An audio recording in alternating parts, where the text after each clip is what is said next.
Tume Huru ya Uchaguzi na Mipaka IEBC imeomba Hazina ya Kitaifa kufanya marekebisho ya bajeti yake ili kuwezesha maandalizi ya uchaguzi mkuu wa mwaka 2027.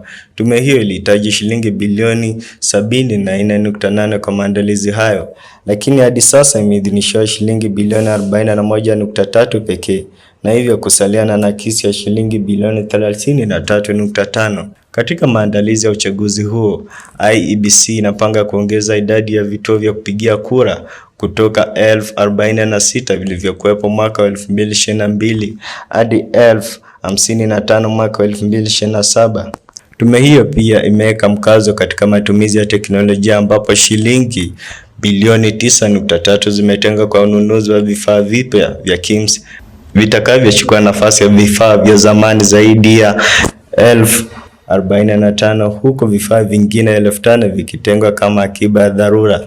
Mwenyekiti wa kamati ya bajeti na mapato katika bunge la kitaifa Samuel Atanti amesema kuwa upungufu huo wa fedha utashughulikiwa katika bajeti za nyongeza zijazo ili kuhakikisha maandalizi ya uchaguzi yanaendelea bila vikwazo. Huku IEBC ikiendelea na maandalizi ya uchaguzi wa mwaka 2027, pengo la ufadhili la shilingi bilioni 33.5 linaendelea kuwa changamoto. Nikiripotia mtazamo wa Runinga Tandao, jina langu ni Amos Mtacho.